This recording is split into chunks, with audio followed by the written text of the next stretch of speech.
Welcome to the Life You Love podcast. We're your hosts, Grace Lemire and Erin Convertini. This podcast is for the dreamers and the doers. For the women who want to create a life they genuinely love waking up to. We believe that life's short, so let's build one we love. You all love when we do these types of episodes with life lessons, and we love to yap. So today's your lucky day because we're doing a part 2 of the lessons we learned in 2024. We just have so many good ones to share, and we didn't want to leave any out. So today we're finishing off our very long list of lessons learned because apparently one part was not enough for us. It really wasn't. We talked for almost an hour in part 1. So if you haven't listened to part 1 yet, definitely go back and listen. And we both left things on our list. We were like, whatever, we'll just film a part 2. So I think we each have like 4 or 5 left that we want to talk about for things that we learned in 2024. These are all kind of related to like life things that happened to us this year. In our 25th year of living, we were both 25-year-olds this year. So I feel like this was a big pivotal year for both of us. And I know we have a lot of good things on this list. So I can jump in with my first one. In part 1, I talked a lot about lessons I learned from moving away from home, and this was the only one related to that I didn't get to in part 1. And I said that a big life lesson that I learned this year was that you can seek out new friendships and new relationships anywhere. So when I moved down to Nashville back in June, I really made making new like girl friendships a priority, which is really funny because I just went back into my 2024 goals that I set back in January before I had the intention of moving. And I actually wrote down in my Notion planner that prioritizing girl friendships was like, that was a big goal for me in 2024. So I found that interesting that like, I didn't even remember that I set that as a goal and a priority for the year. But then inherently when I moved down to Nashville, I didn't have any friends here and I'm in a long distance relationship. So I just felt like it was a really good time for me to prioritize those new girl friendships. And since I did that, I did kind of put myself out there and I made like, I would say 4 really, really amazing friendships down in Nashville. And these are girls that I like totally see myself remaining friends with after I move. And it's just been like a really great time for me to kind of like form new relationships in that capacity.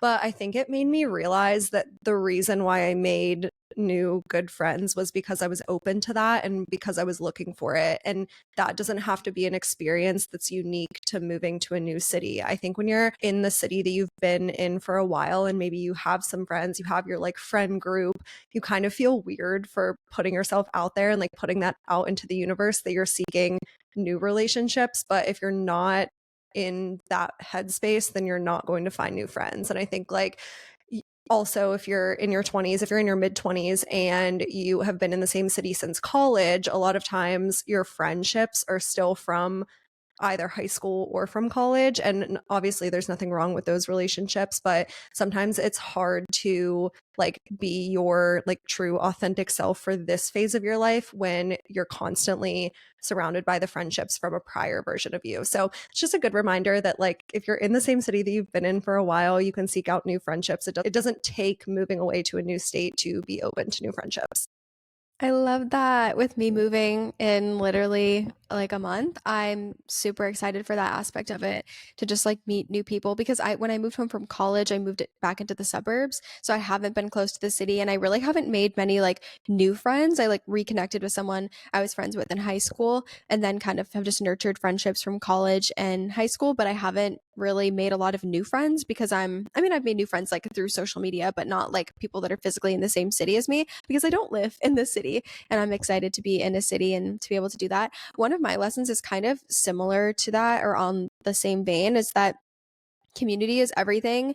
And it's okay to lean on others for support and let them in. I think if you've followed me on Instagram, I feel like I've talked about it on here too, but like this year's been a very intense year, just given all of the different health things that have happened. Unfortunately, that was kind of just like a massive theme for over half of this year. We're on the upswing though. We're doing good. We're doing better. But for a while, it was just constantly. And I think I talked a little bit about it. I don't know if I talked about it in part 1, so forgive me if I did, but there were a lot of days for probably like over a month straight, maybe 2 months, where I only had about 1 to 2 hours of real energy. Even like standing at the stove to like cook something, I would be like exhausted by the time I was done cooking like a 10-minute meal, simply because my body was so run down from all the health stuff that was happening. And I was kind of afraid to talk about it like on social media and also just even some of my best friends, which is crazy because two of my closest friends, I've known them for 10 years and 12 years and we're super close. But I was like, gosh, like I don't want to be the person who like always has something negative to say.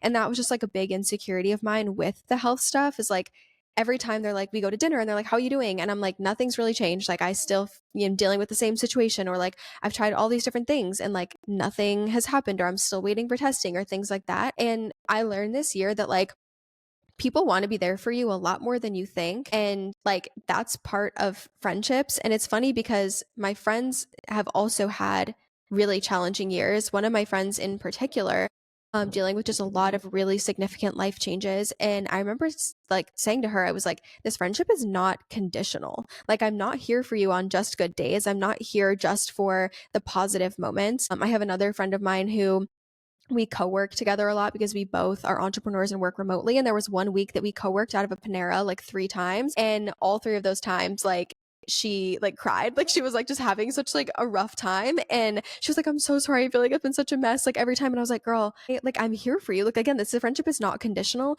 But it's funny because I was giving that energy to other people, but then when it came to my own things that I was dealing with, I felt insecure about talking about them because I was like, gosh, like I really would love my friends' support in this and to be able to vent to people and talk to people about what I'm dealing with. But I was so afraid of like looking negative. And I ended up opening up to my friends about it. And they were like, Grace, you literally say the same thing to us all the time, that this is not a conditional friendship. And like, you're here for us through everything. We want to be there for you too. And once I actually was able to like let my friends in, I feel like things like started to improve a lot because I actually had support and community around me.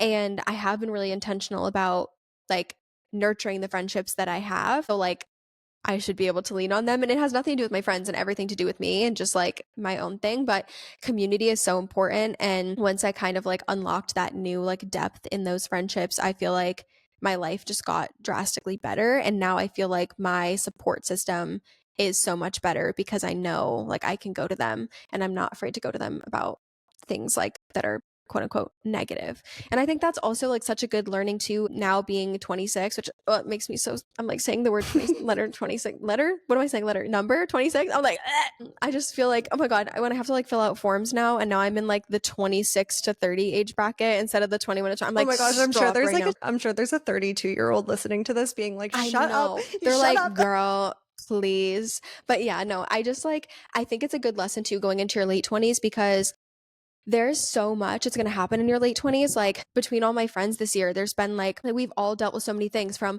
financial struggles to people breaking up with someone they thought that they were going to be with forever, like moving cities, like taking big leaps of faith, changing jobs, people having like issues with family or deaths in family, or like just there are so many things that are going to happen. And realistically, as you get older and you enter different chapters of your life where, maybe we're getting married, we're having kids, we're buying houses, we're trying to like really, we've kind of like settled into our careers, and then we're like, okay, what do I want to do now? Like, trying to find your purpose after you're no longer in college, or trying to find your purpose when you're a mom or whatever. Like, there's so many life changes that are going to happen, and there's going to be things that are so challenging, and it's just like real adult ish. And if you don't have a solid community around you, I feel like it makes life much harder.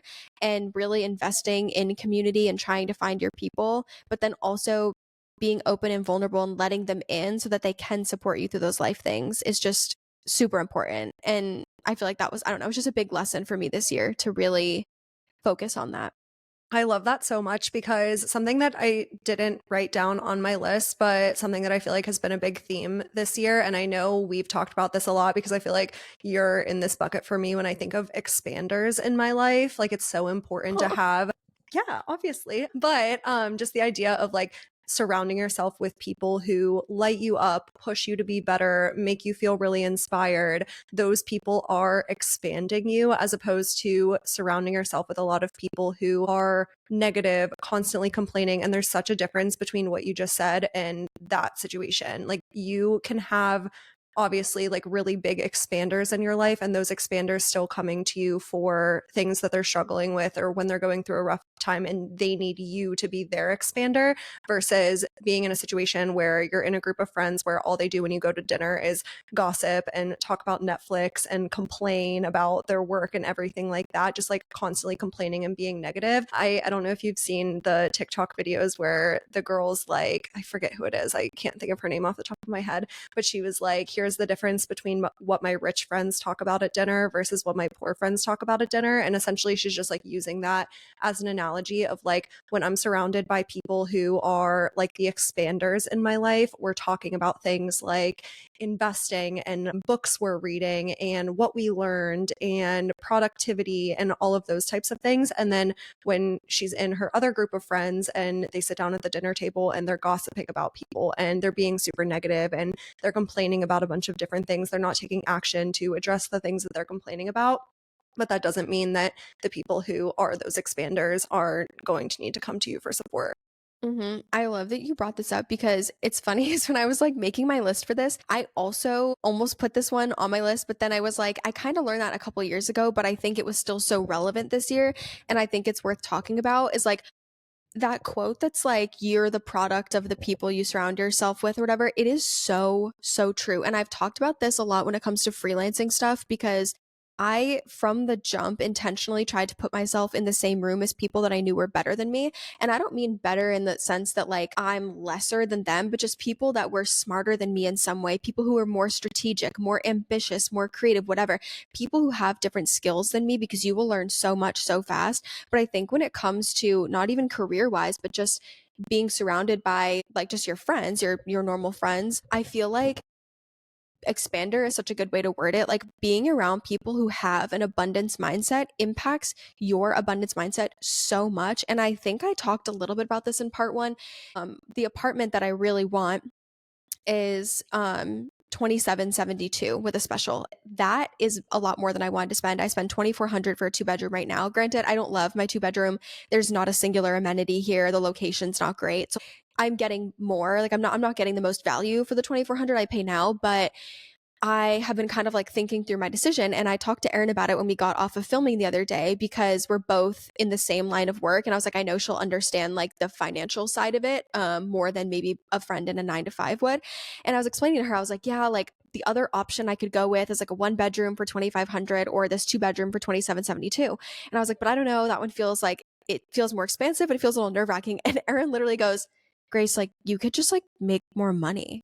Like like, and I'm sitting there being like, yeah, like, you know what? You're right. Like, because that is the truth. And that's like the mindset that I feel like you need to be in. And it's funny because I've had other friends say that. Even one of my friends who's in a 9 to 5, she said to me, she was like, Grace, you've talked about moving so much and you've been like saying how you feel like this is going to be a new chapter for you. And she was like, when we toured the apartment that I'm going to be signing, she was with me and she was like, you loved that place. She was like, you were literally like, oh my God, I could film this over here. I could do this over here. I could make this. Like, she's like, you were so excited. She was like, you're going to be excited to create in that space. And she's like, Grace, to be honest, she's like, I just simply think there's no way that you're not going to make more money when you live there. Or she's like, I think there's absolutely no way that you wouldn't feel like so inspired. And she was like, what? She said, get like one deal and then, like a one freelance client, whatever, and it would cover the difference. And it was such a good mindset shift because right before a big up level, a lot of ish starts to go left. And that's what's been happening with my, like, I have to get an oil change. My maintenance light came on. I was like, oh shoot. Then I got this thing in the mail that was like,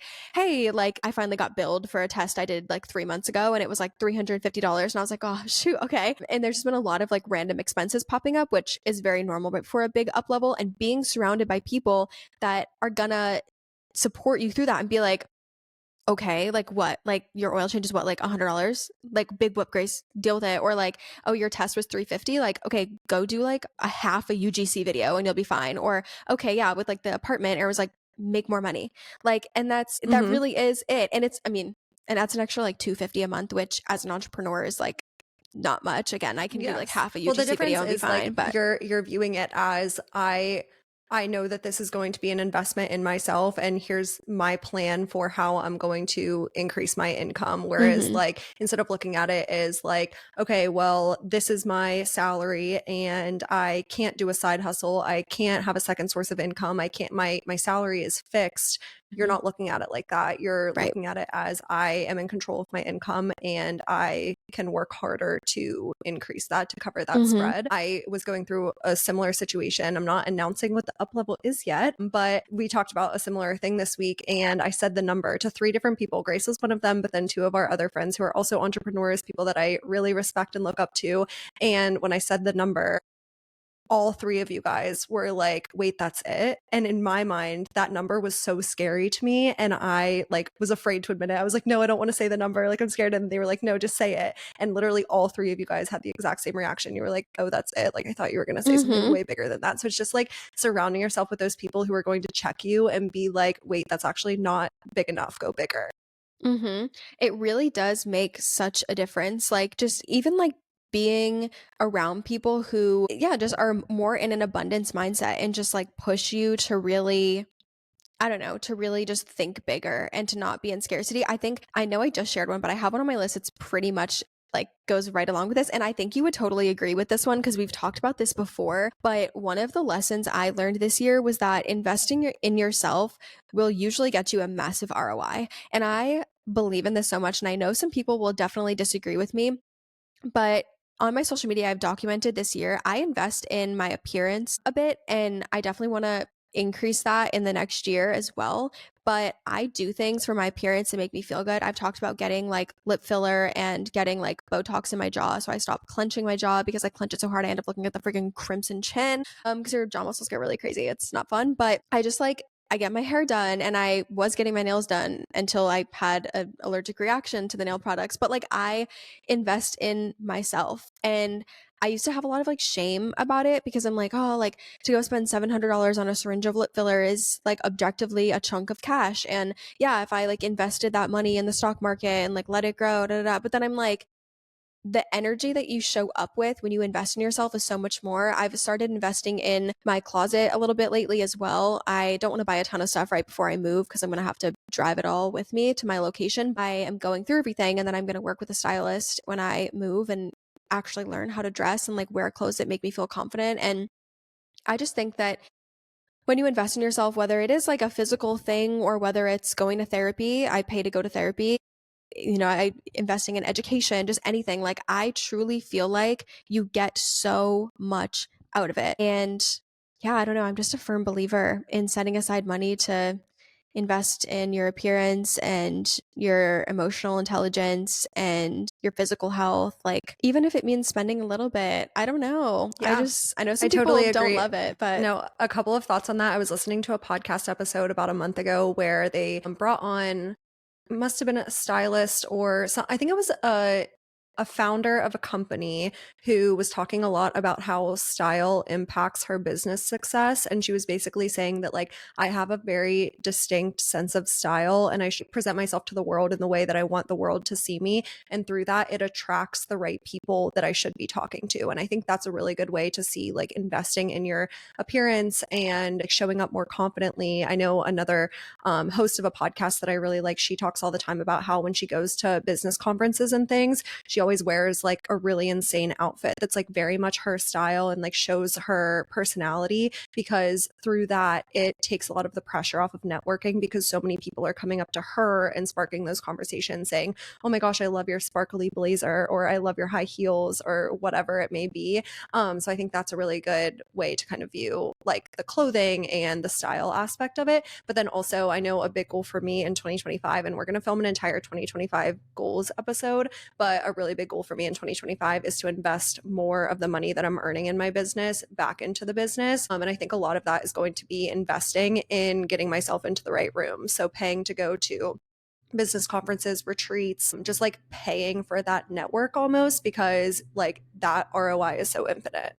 there was a quote that you said before earlier this year on a podcast episode about like if you're, what is it, investing in yourself, you should expect like a 10 times ROI or something like that. And I just truly feel like, I don't know, I'm big on energy. Like I'm big on the energy that you show up with. I'm big on the energy in your space. The like, are you speaking confidently? Like, do you know your stuff? Like, I don't know. I just feel I'm just big on that. And so I feel Mhm. like, again, when it comes to my space, for example, like I cheaped out on a lot of the stuff that I bought when I moved into this place because I knew I wasn't going to be here more than a year and I didn't know where I was going to go after, and I didn't want to buy stuff I was going to keep forever because I just didn't want to spend the money and didn't make sense. But now, like, going in my next space, I'm like, I want that space to feel like a sanctuary so that my energy is good. And like that's an investment in me and myself and my energy.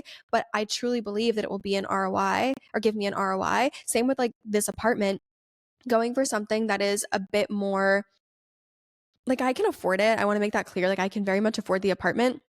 It's just more than I ideally wanted to spend. But I'm like, I truly think it's going to bring me an ROI. And I think that's also another lesson of this year is like at some point you have to start taking calculated risks. I'm not like a massive risk taker. I'm a calculated risk taker. Like I will think through what risk is and what I think the potential reward is before I do something. I'm not just going to like willy-nilly go do it.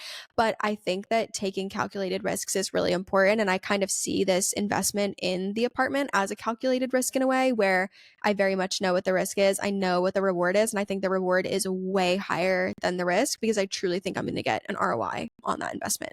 Yes, definitely. I love this conversation so much. And if you have any questions or anything else you want us to talk about with this topic, we can totally do another episode on it because I feel like this is something that's super prevalent in Grace and I's lives. The next life lesson that I learned in 2024 on my list is just around the idea of delayed gratification when it comes to sticking to your habits. So, two examples that I wrote down here were relaxing feels a lot better after you do your chores, and then sweets taste better after a day of eating healthy. And I feel like there's something so psychological in your brain of like relaxing after a good day's work or like relaxing after doing the things that you know you need to do. And I used to be really bad about this, like just like the what's the opposite of delayed gratification? Like the immediate Instant gratification. gratification? Yeah, the instant Yeah. gratification of just like being able to log off of my computer and go lay on the couch. But then I'm sitting there laying on the couch for hours and it doesn't feel as good as if I had half the time to relax because I spent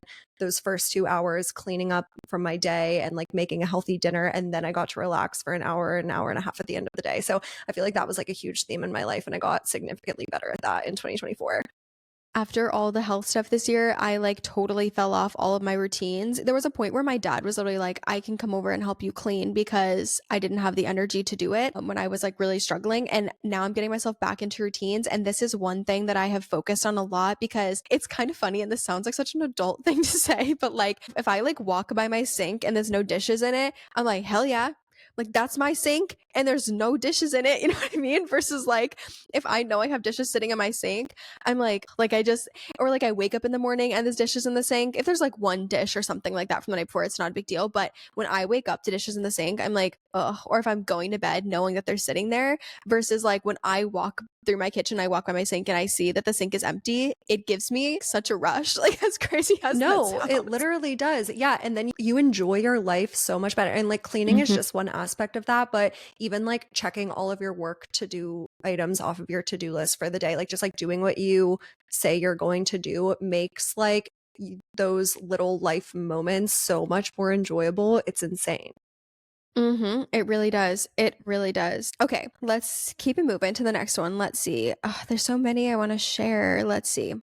Okay, I'm gonna share this one. Okay, this was like a recent lesson for me, but something that I feel like was really a good perspective shift. So I've opened up a little bit about my faith journey, more so on here and a tiny bit on my social media. But I think I said in part one that I kind of keep a lot of it to myself because I know it's controversial and some of my opinions on religion are controversial and I just don't really care about what people think. But I read my Bible every night before I go to bed and I just like open to a random page and just like read whatever's there and trust that like that's the message that I'm meant to get that night. And when I was actually debating all this stuff with the apartment, I opened up my Bible and I have like I think it's called like an Every Woman's Bible or something like that. So on some of the pages, there's little sections that kind of explain certain aspects of the text. And then it also, I think it's called like the perspective sections or something. And then it will also kind of tie in different Christian women. They kind of like add their commentary. So It's really interesting. So it kind of explains like what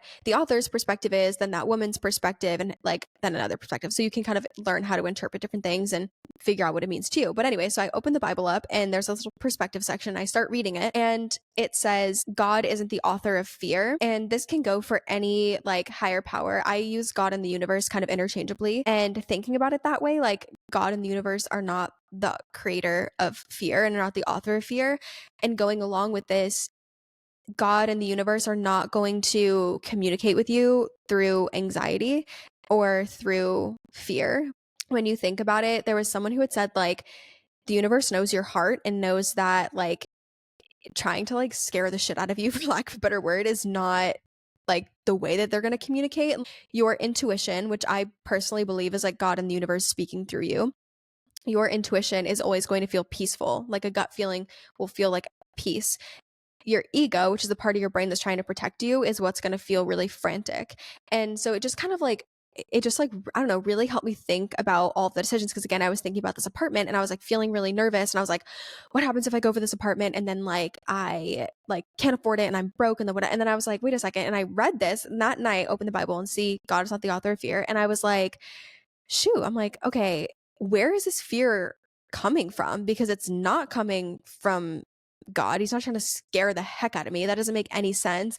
And I don't think that, like, I don't know. It's just the part of my brain that's trying to keep me safe, because when you're really trusting your own gut or God, the universe, or whatever, like God you believe in, like when you're really trusting that, the fear like really does dissipate, because you trust that, again, you can just make more money, or you like trust that if you go for something that if you fail, like things will be fine and it will work out. I don't know. It was just such a good way to think about it, and a good kind of reframe that like my fear is not a gut feeling that's trying to pull me away from something, because a gut feeling will always feel peaceful. And with the universe not communicating with you through anxiety, I thought that was a really good lesson this year as well, because I do struggle with anxiety.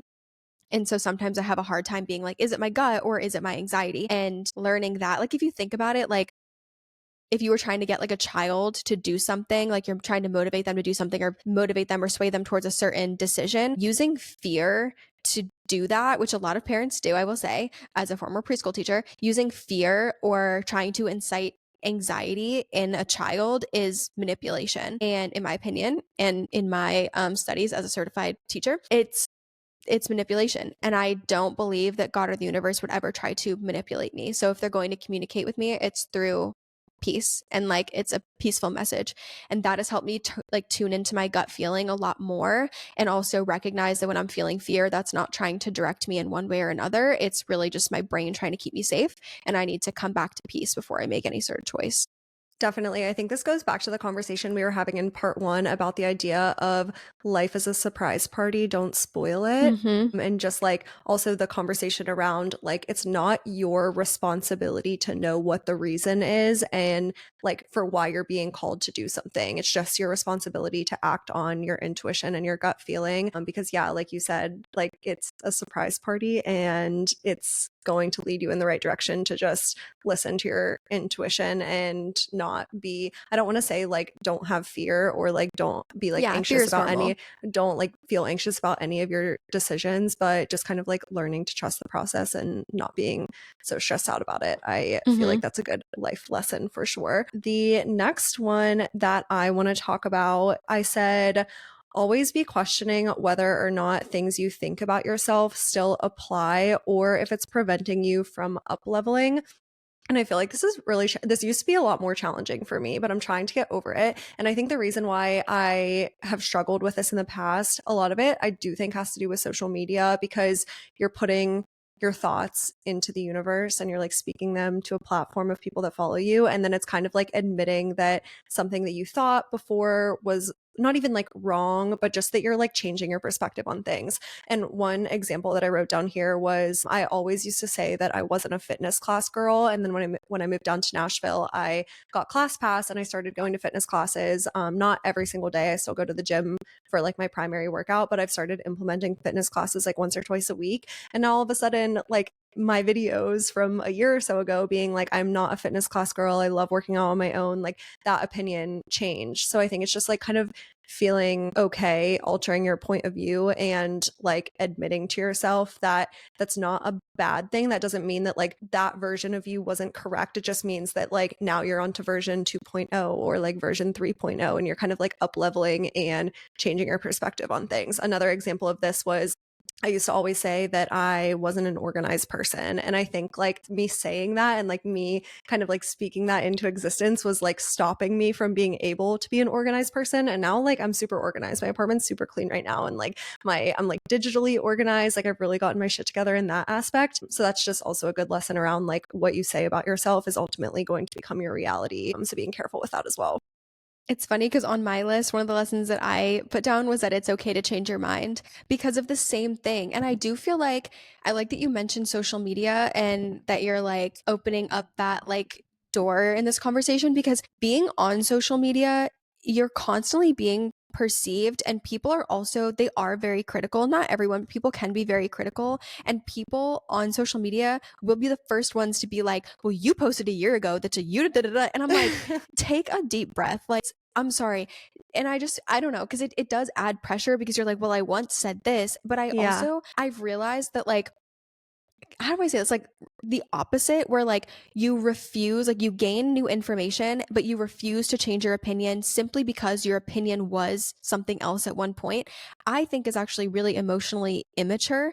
And I definitely would do that at some points, right? Like I'm like, well, I said this and I had this opinion once. So like now that I know new information, I should just stick with like what I know and like what I said before because I said it. And I don't want anyone to think I'm a hypocrite because I'm changing my opinion or whatever. But I'm like, that's literally life. Like as you learn new information, your opinions on things might change. And also as you grow up, your desires change. Like what you like to do changes. And I felt this with like drinking because I haven't drank alcohol since July, and I've never been like a big partier. I've never been someone who like drinks a lot. I've never blacked out ever. I've never been that person. I just never fully really enjoyed it. And I kind of started it as like a challenge with myself to see like how long I could go without alcohol. I cut it out because of health issues. And then I was like, how long can I go? And it's just stuck ever since.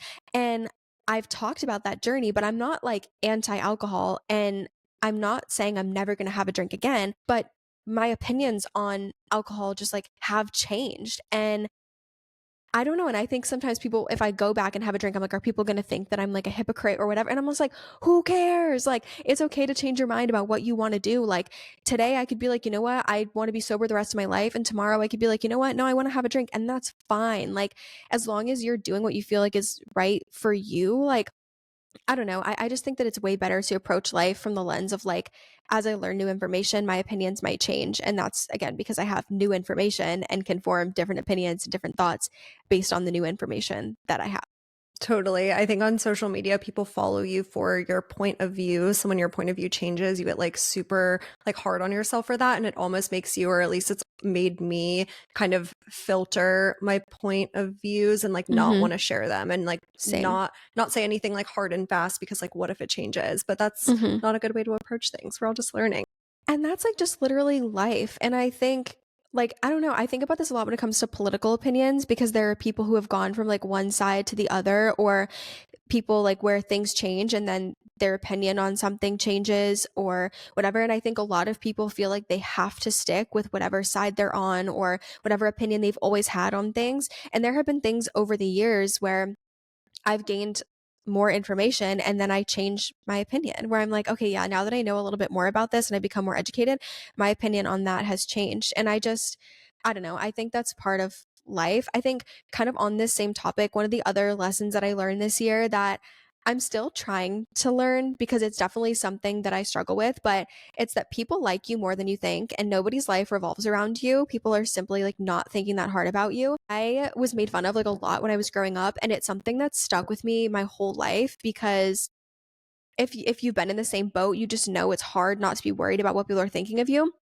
when growing up, like people were talking poorly about you behind your back or even to your face. And I would always worry about like, yeah, like what people were thinking of me. And I started to realize earlier this year, as bad as it was, like I would be in the grocery store and I'd be walking through the grocery store in like a workout set because I like just got back from the gym or something. And I would have these little thoughts in my head that would be like, do people think I look fat in this? Or like, are people looking at my acne on my face? Or do they notice that like my hair, like I need a haircut or that my hair color doesn't look good? Or like, I was so always like in my head about how other people perceive me. And as you can probably imagine, being on social media where people will perceive you and they will let you know how they perceive you, even if that's so foul, they will let you know. I was always like on edge and worried about what they had to say. And I've worked really, really hard on confidence this year, doing a lot of like, I said this in part one, but like soul work is slow work. I've really like done the soul work this year, being in therapy, like reading the books about things, listening to podcasts, talking to people about it, doing affirmations every single day. I have not missed a single day this year of writing my gratitude list, journaling, and affirmations. No matter where I am, even if I have an overnight flight, I'm taking my journal with me and I'm writing these things down. Like, because I said I was going to do it, so I'm going to do it, but also it's made such a tangible difference in my confidence. And I know that this is not something that's just going to reverse itself in the span of a year. And it's going to be something that's ongoing. And obviously, again, not to mention it again, but all the health stuff, when your body is fluctuating up and down, I would literally go up and down like 15 pounds in the span of like a week, just up and down and up and down. That's really hard. And that takes a big toll on your confidence. But it's taught me that like I need to work on my confidence even more because I need to be like fine when those situations happen and be like, yep, my body's just going through it. Like, I'm okay. I'm still confident in myself. But it's made a massive difference. And it's just made me realize that, like, people actually enjoy your presence a lot more than you might think. And even if people don't say it, like, because again, when you're looking at a video, for example, and you're looking at the comment section, there's going to be people who are really negative and you're going to notice those things, but you can't let that drown out the positives. And I have found, especially in the last like month or so, I've been getting, I don't know what it is, but the last like month, I've been getting the nicest DMs and the nicest comments of people being like, your content has changed my life, or like, I just love your mindset and your energy. Like, you're so funny and I love watching your videos and you're so engaging. And like, I want you to do YouTube. And I'm like, whoa, like people actually care. And when you're not feeling confident, you feel like nobody cares. But at the same time, nobody does care that much, right? Like no one is judging you as hard as you think they are. And if they are, like they literally just do not matter at all. I don't Yes. know. It's like people care, but like they actually really don't at the same No, time.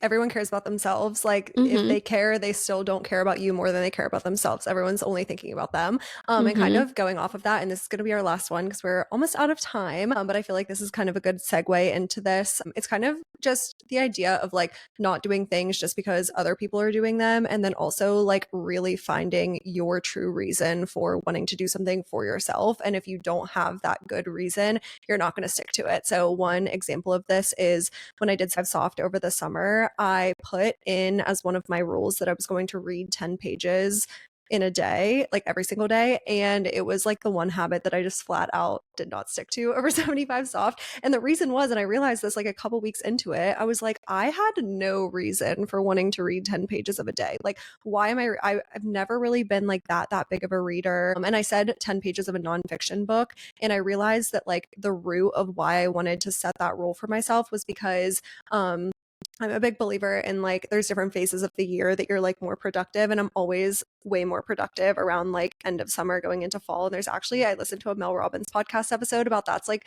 a psychological thing for most people. Like most people feel very very productive around that time, and I realized that the root of why I set that rule for myself was because I wanted to learn a lot more during that time. I wanted to like fill my brain with a lot more information, and reading wasn't necessarily what was going to give me that.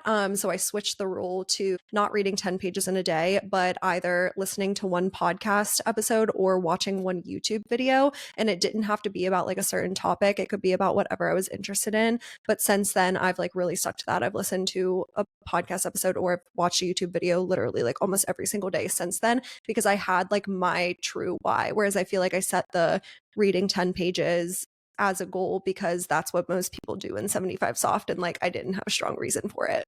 It's so easy to be influenced by what everyone else is doing and to feel like you need to do it because they are. And then it's like, but But why? why? Like, why am I doing that? And like, what is like, does it actually make me happy at the end of the day? There's been a few things this year that has been the case for me where I find myself doing something because other people are doing it, but then I'm like, I actually hate that. Like, I don't like doing it. Like, and I don't know. I don't know. It's one of those things where it's kind of like it reminds me of when I started social media and I was doing just personal finance content and I would see all these people being frugal and wearing their extreme frugality as like a badge of honor. And I have a hot take that I think extreme frugality is usually a trauma response, but some people do it and I think they wear it as like a badge of honor. And if that's what you love, do it. But I'm not, I hate that. I'm not doing that. And I think for a while I did. I like pushed myself to be extremely frugal and it worked in my favor in the sense that I paid off $70,000 of student loan debt in 3 years. And I'm very proud of myself for that. But at the same time, I had to have this like honest conversation with myself where I'm like, do I actually enjoy doing that? Hell no. No. Even when it comes to making my budgets and like sharing my budget breakdown videos, I've felt pressure because I see other people's budget breakdown videos. I've felt pressure to like cut like my self-care budget or to not Or to spend like not get not the rent that you want. yeah, not get the rent that I want. And we talked about this because I was like, oh, like how am I gonna post about this and be like, yeah, I pay 27.72 for rent. And like, first of all, it's not relatable to most people because I understand that if you look at the stats, I think we're in like the top 1% of earners in our age demographic. And like, yeah, it's not the most relatable thing. I don't really know what else to tell you, but like I just felt like I would always have to justify it. Or yeah, I'd think about cutting things out of my budget. Or I'm like, maybe I should just get like a really cheap, like 1 bedroom outside the city that's like $1,800 so that like it looks a little bit better. And like, no, Grace, you're going to be absolutely miserable. Why would you do that? And also like, your self care is like so important. You do that for mental health reasons. It makes you happy. Like, why would I? But it's so hard not to let what everyone else is doing influence you. But I feel like you have to remember that it's like, it's literally your life at the end of the day, and you're the only one that has to be happy with it. And again, people like really, they're the most miserable people are always going to shout the loudest. Like, they're the ones who are going to be out there screaming and hollering and yelling at you. The people who are happy are going to be the ones that are like silently rooting for you. And so I feel like you have to look at it from that angle where you're like, okay, if I'm going to do something that maybe it's against the grain, it's not what everyone else is doing, but it's what I like, there's going to be miserable people who are going to shout at you. And there's going to be so many more people, though, who are going to be silently rooting for you, but you just might not hear them.